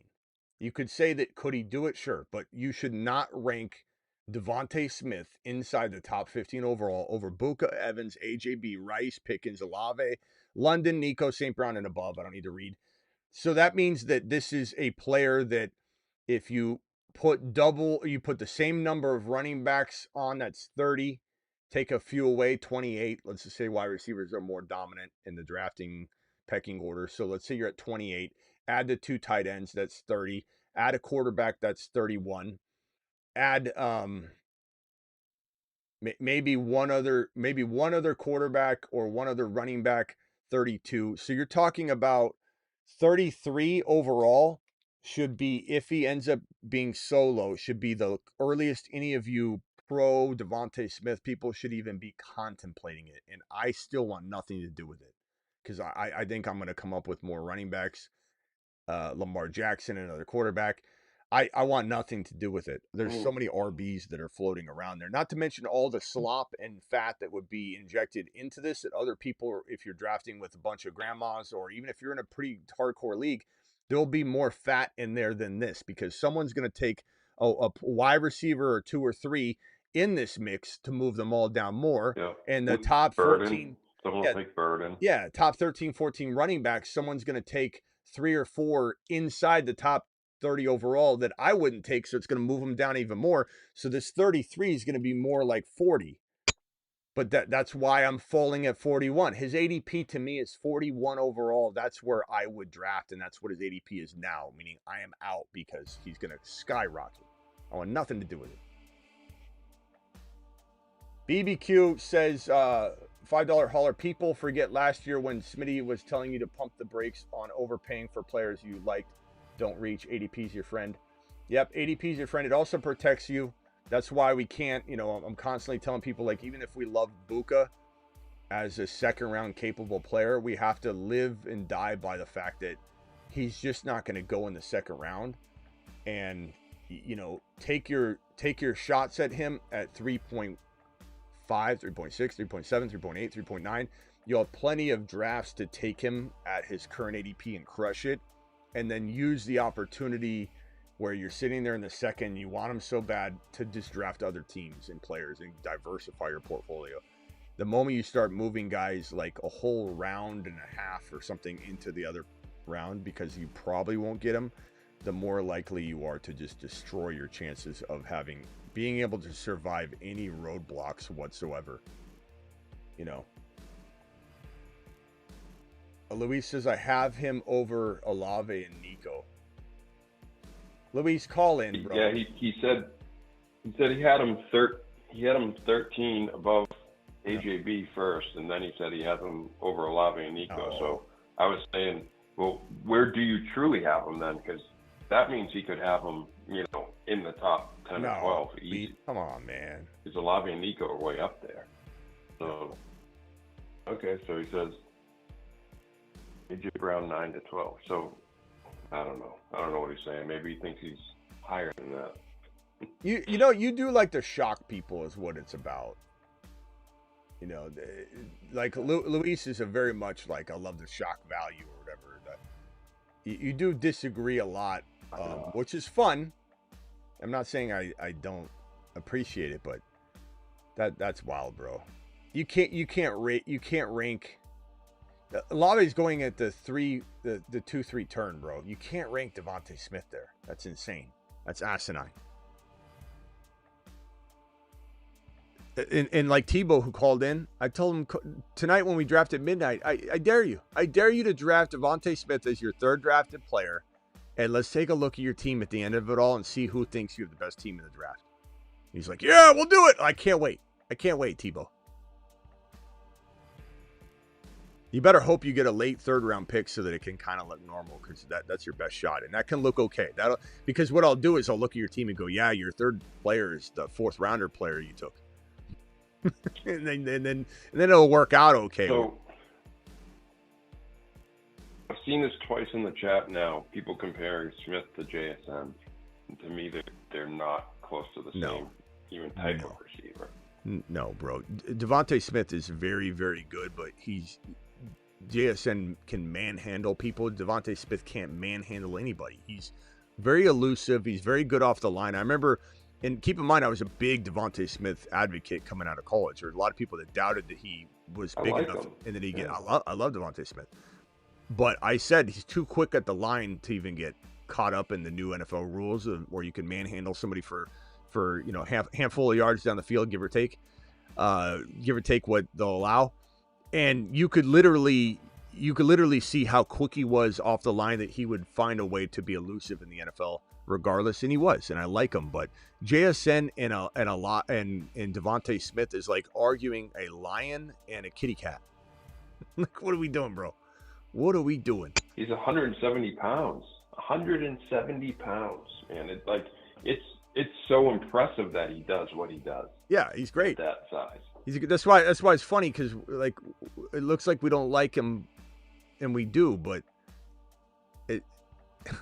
It's just like the Deontay Johnson, the Michael Pittman Jr., the Waddle debates, where it's like, it looks like I hate a player because I got to cut him down to size because someone's putting him on a pedestal and pretending he's a top 25 overall player.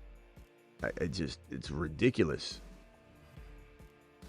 Like Devonta Smith is nowhere near being worth a 2-3 turn player. 24, 25, 26. It's not even an argument. The only argument was when the guy from earlier called in and I brought up now you're actually going against ones, and I was saying, from the twos, like T. Higgins stands a much better chance just physically.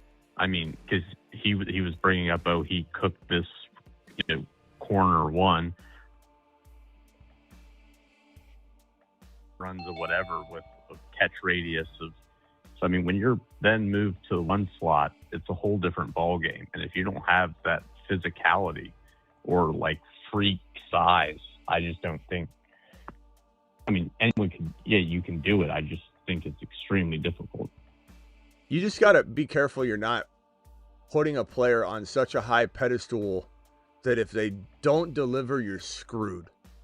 Like if you take Devonta Smith at his current ADP of 41, if A.J. Brown gets traded, then he earns that value very nicely. But you put him at 3.5, which is where he's going to climb, 3.8, 3.7. Maybe he climbs higher, which would be amazing because I'll be so excited that somebody pushes another player of mine down. I think he could. And we'll be celebrating it. We'll be having Devonta Smith. We'll have a couple videos that will be. It'll be like he's lifting the logs when people are in trouble, like Superman, saving lives, but he's really saving fantasy lives because he's going so early. It's bumping amazing players down. He is very, very, very good.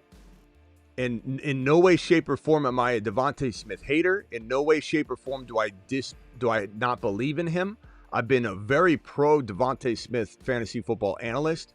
I was probably the highest person you could find on him coming out of college, but it's not smart drafting when you're tying him to Jalen Hurts' offensive passing production, not his rushing ability, not his wins and losses, not his ability to punch in 2 rushing touchdowns when the game's on the line.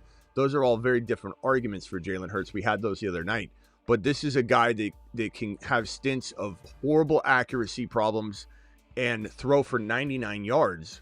And unfortunately has a head coach and has had offensive coordinators that have same like-minded holding back the offense type of thinking that stands in Devonta Smith's way of getting enough volume to earn what some of you are going to rank as a top 25 overall player, which is just maddening to me. But it's exciting because, like I said, I want this to happen.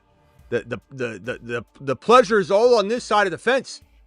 You know when what's his face on Office Space meets the Bobs, and the Bobs sit down with them, and the Bobs are like, "Thank you," and he's like, "It's been a pleasure. The pleasure's on this side." Like I'm going to be in awe of the Devonta Smith truthers that put us in a position to allow us to draft a stud player 1 or 2 slots deeper into the draft. Because remember what I said, if a wide receiver climbs up and replaces, let's say, Rashee Rice's ADP, let's just say, guess what happens to Rashee Rice? He doesn't drop down 1 ADP spot. He oftentimes drops down 2 or 3 or 4 overall ADP spots because it's like a jar of marbles. You can only fit so many in, and if you take one out, or if you throw one in, it bumps one out of the jar.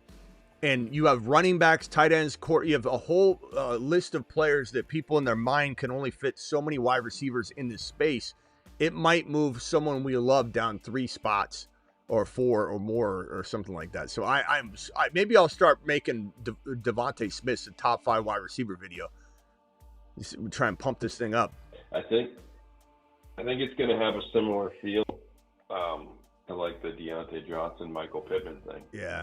Which I never got apologies. There's a large group of people. Yeah, I know. And speaking of Pittman, people are high on him this year. Not obviously as high as they were, but like people think he's going to be the guy over BK because they think he fits what Aaron Rodgers does better. And BBQ says he'll take Parker Washington over him. I think I wouldn't go as far as to say that, but I would not be surprised if Parker Washington played just as well. Like Parker Washington, the dog. At value, he said. So I think.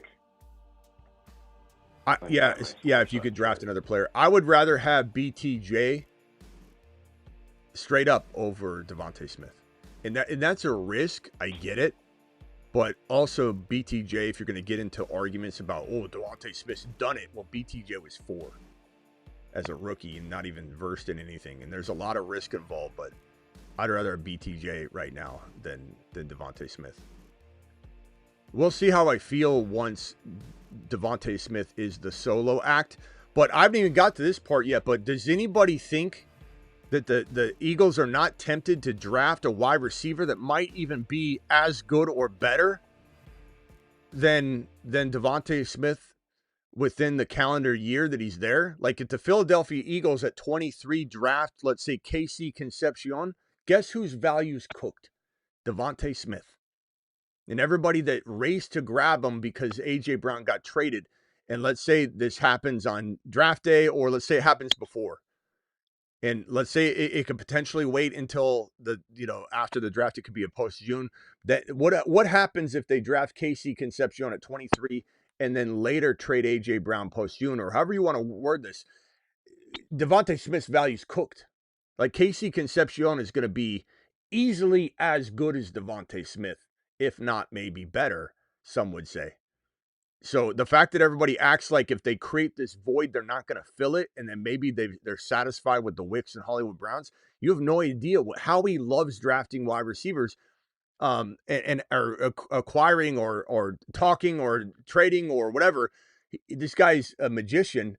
You think he's not going to find a wide receiver even in the second round? He's going to go get Chris Bell, who's a AJB replica, and everybody's scared as hell about his ACL. And they grab Chris Brown and Chris Bell. Chris Bell is going to be better. You know who they worked out is, or they are working out, is Bijan Stribling, who is going to be, I think probably like a 3rd round wide receiver maybe. And he profiles very much like AJB. All right. He's actually a guy to watch if he lands in the right spot. Luis is live. Luis, go ahead. Hey, what's going on, Smitty? So, you have a not much, man. You have a great take. They draft Casey Concepcion. That feels it.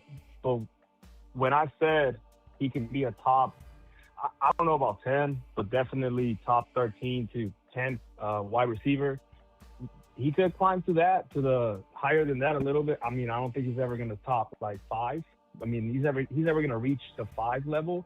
But if he's by himself and they don't draft anybody, my thing with Devonta Smith is Jalen Hurts is not that bad of a quarterback.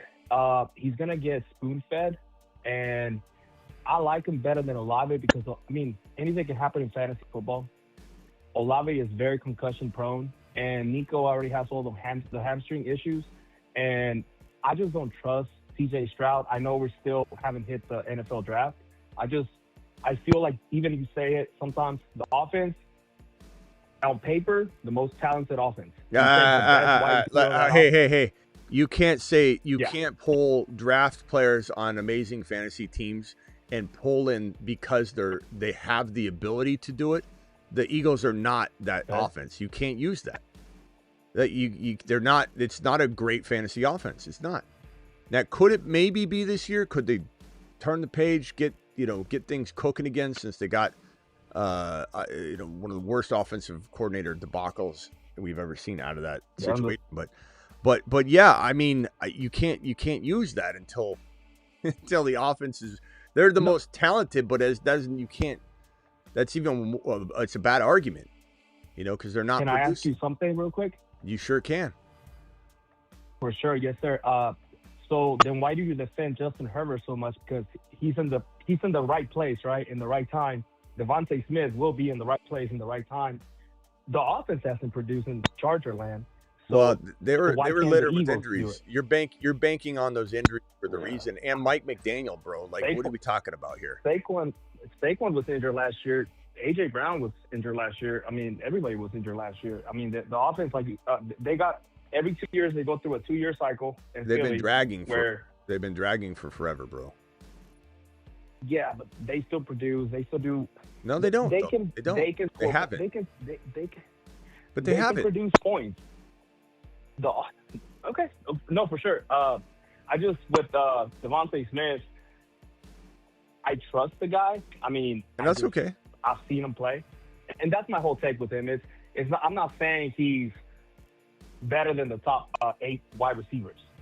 I'm just saying that if he is the number 1 and nobody else comes, and they do trade away, this is a hypothetical where A.J. Brown gets traded away, hopefully to New England, and A.J. Brown will be better than Devonta Smith in my take, but it won't be that far off. Okay, but I just don't. We're kind of arguing like unknowns here, and I get that, but at the end of the day, I'll ask you. You're obviously not taking him over any of these guys. So we get to Nico. Are you taking Nico over Devonta Smith if we'll assume he's solo in Philly?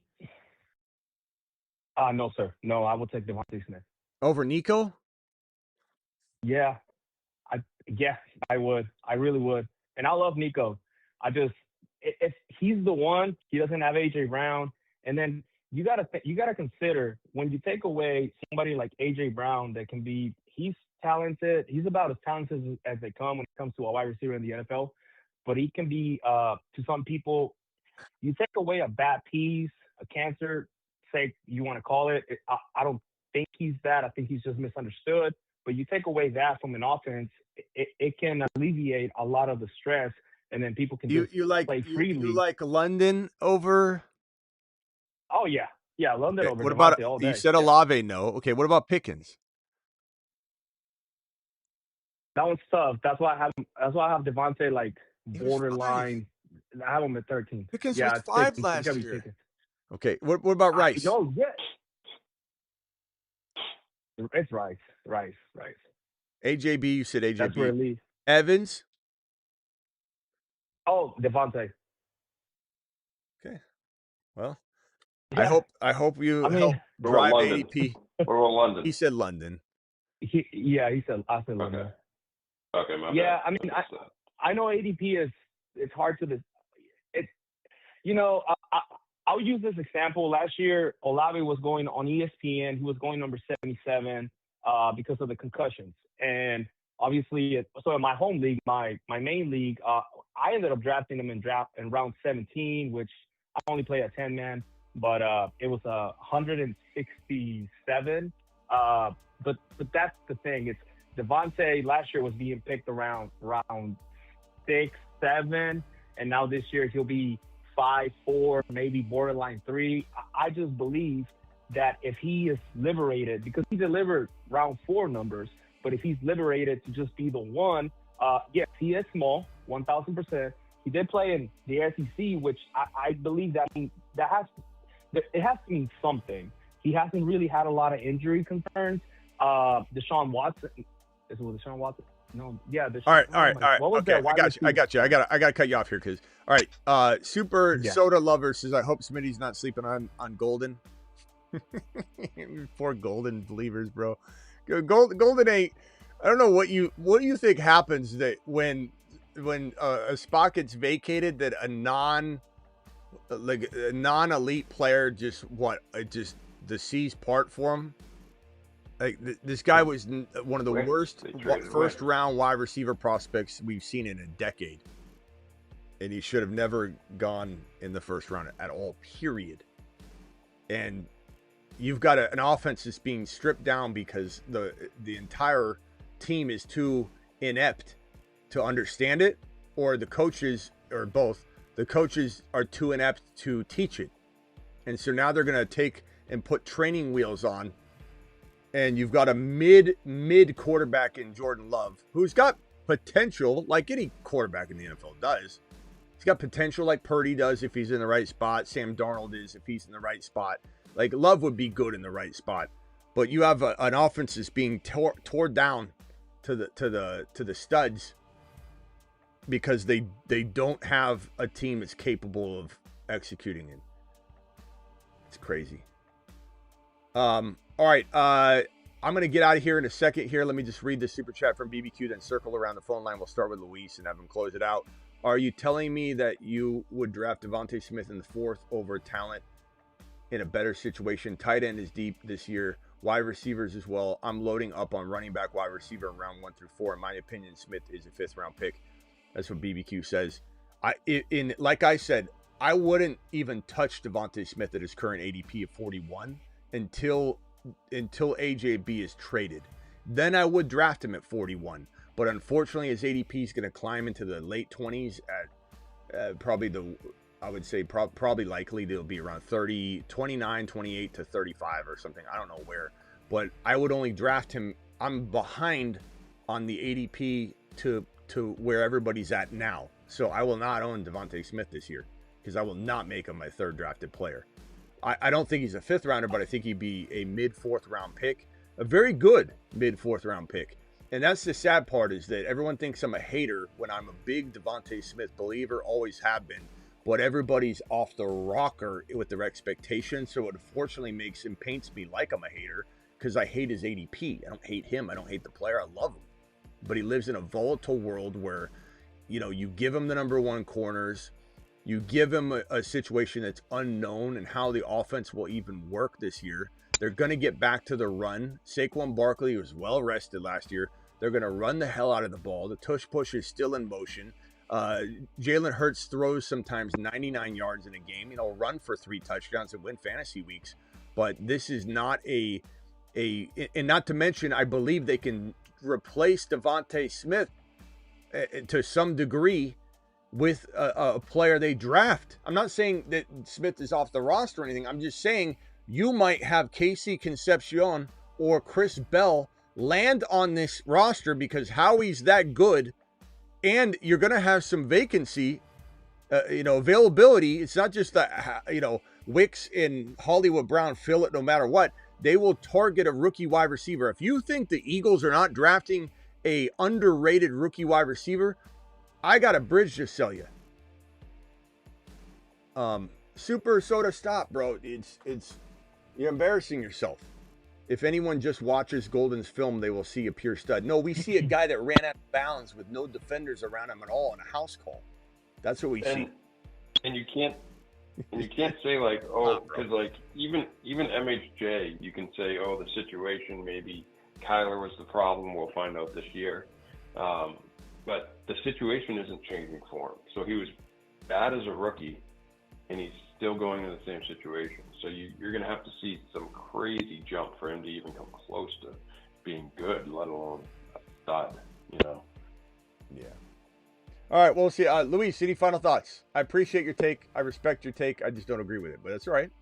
We're not going to always agree. We do Yes, sir, for sure. tend to disagree a lot more than I thought. But I think you're a contrarian by nature. You love the underdog. Well, you love coming in hot on a, and they're usually bold takes, and then you think everyone else is crazy when your take is the one that's a little off the wall. I got 3 takes, man. I mean, right now, there's going to be more by the end of the season. By the beginning of the season, sorry. It's going to be Love, Bryce. I'm not going to change those 2. Devontae. To answer your question, if we're having this conversation in May, yes, I will draft Devonta Smith ahead of anybody in the 4th round except Emeka Egbuka, because Emeka Egbuka is a top 5 wide receiver. Well, Emeka Egbuka is going to be available every single time that you're in that situation, so you probably won't be drafting Devonta Smith either. Here you are talking about, but Egbuka's in the 4th round. Devonta Smith's going to go at round 3. But I'm acting like I'm playing the league right now, because if Devonta Smith, if AJ Brown gets traded, Devonta Smith is going to climb that much more, because unless Tampa Bay drafts a tight end. But that's what I'm saying. No, I understand. I'm saying Buko. Let me paint it. Let me reword it for you. The climb that Devonta Smith is about to endure in the ADP is going to put him ahead of Buka. So much so that every time you're sitting there about to draft Devonta Smith, Buka will 100% always be on the board for you. That's the only player, though. Okay, so you're. And I know he's going lower. You're not going to. I will draft him over Lamar. I would draft him over other running backs. I would definitely draft him over Bucky. I really will. Hey, Luis. I'm sorry. Luis, you've never been hung up. You've never been hung up before. Consider it a christening. Finish him. It's all good. Call. I almost did, did, man. I mean, you almost did. I almost did. I'm not listening to this. I didn't want to offend you too much. All right, I got to go. Oh no, I actually, I want to take a lap. I mean, I already took a lap last time. Finish him. Call terminate. He wanted it. All right, Hammer, close it out. No, pretty interesting. I'm on the opposite side. I think Devontae actually goes down, but that is my opinion. I wish I liked Bryce Young as much, but I just unfortunately, as a Panthers fan, I can't. I just it's tough. I gotta do. No, I appreciate it. All right. See you I would do anything to have a quarterback. I know. Anything. I think you're objective about it. I got to do a challenge with Luis. Luis, I will write your name all over my arms like I have sleeves, like tattoo sleeves. It'll say Luis. I'll write Luis like 50 times, 25 times on each arm in marker and go live the entire time. If Bryce Young is, you name it. Name something bold, too. Don't be like, oh, he's a top 20 quarterback. Name something bold, Luis, and then you drop a wad of a super chat if you're wrong. Okay? You don't even have to, put a number on it, or if you want to put a number on it so that it's exciting and we know what's at stake, $200 super chat, whatever Luis wants to do. I will write your name all over my arms during an entire live stream. I'll even do I'll have my daughter do the Crayola neck tats as well. Luis, she might spell it wrong, but she's only 5. Put big L's. Let me know, Luis, if you're ready for it. You name it. We'll set it, and then we'll write it on a challenge board that we can continue to reference. That I'll pull up, and we'll pull it up. Let's see what Luis says. All right, Travis, final thought. Yeah, just I think Smith, like, if he's your wide receiver 2, that's great. I like him, but you can't have him as your wide receiver 1. And then the thing with Golden, like, yeah, he's really fast and he can be decent, but he's even if, you know, even with Wick's gone and Dove's gone, like I see in the chat, he's still the third passing option. He's going to be behind Kraft and Watson, you know, so. Yeah. And there's still Jaden Reed couldn't get it done in that offense, and he was an absolute stud. Right. You know how I know, Soda, that you're oblivious in this topic, because anybody that goes on all caps that tries to speak about a prediction, that take is always absurd. It's almost like a panic. Of you're not in reality, you're in a total panic zone, you're being loud about it for a reason, but whenever someone's doing it all caps like this, it's like a desperate attempt of like making a crazy bold prediction that's not going to land. It's like clockwork. I got a psych degree, bro. You're not pulling one over on me on this. What's his reason? I'm asking. I want to know. He says you watched. He's saying he's pulling on all the normal things. He's really fast. Wick and Doves is gone. He's got a big separation rate. Yep. Yeah. You see his speed. His separation rate when there was not a defender in sight when he ran out of bounds was amazing. It was fantastic. If anybody hasn't seen that clip, go watch it. I think I have the graphic here. Hold on, let me pull it up. Matthew Golden runs out of bounds. Out of bounds. I think if you just Google that, it'll come up. It'll be immediately available. This is so bad. He's got the ball at this point in his hands. Hold on. This made me out. As soon as I saw this play, I was out. He has the ball in his hands. And he runs out of bounds at the 40-yard line. He's got the ball in his hands at this point, and he runs out of bounds. I'm sorry, but I don't trust someone that does that. I don't. I can't. Especially with 4.3 speed. Yeah, he's got. Bro, look at number. Is that number 9?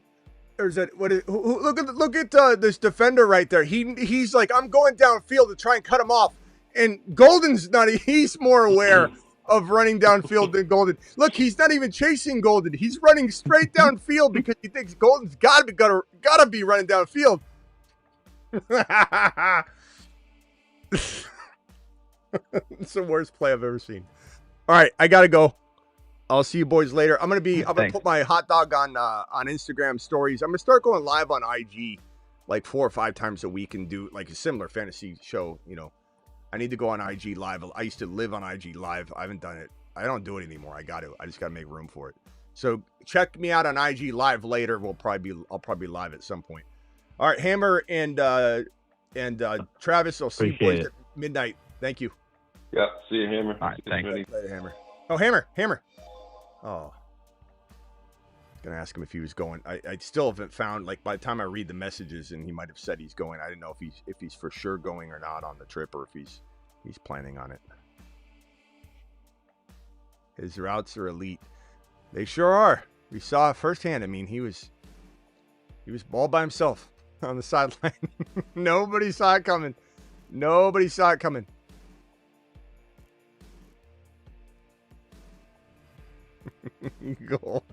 Golden hour. Your golden hour is here, young man. Live Monday through Friday, 8 p.m. Eastern. Whoever put soda in timeout, who was that? You're maybe using the timeout button a little overzealously. Who is that?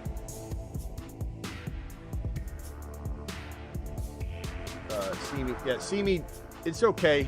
He's we don't need to put him in timeout over that. He's just expressing himself. Yeah. If anybody's like hating the show, and like trying to tear down the chat, I'd say. But in that context, he's just voicing his opinion. Let him flow.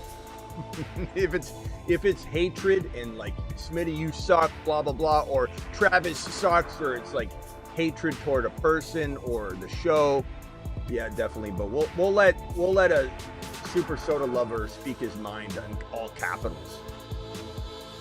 His routes are elite. Watch the film.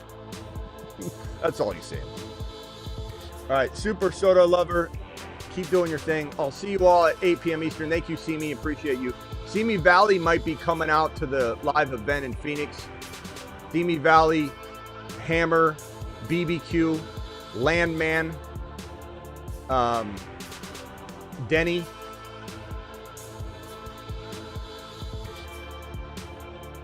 All right, see you all at 8 p.m. Yeah, anything super vulgar, any hatred, you know. Like, guys, don't watch this guy. Like, see me, you can nip that. that one's okay. All right, see you all later. See you at midnight.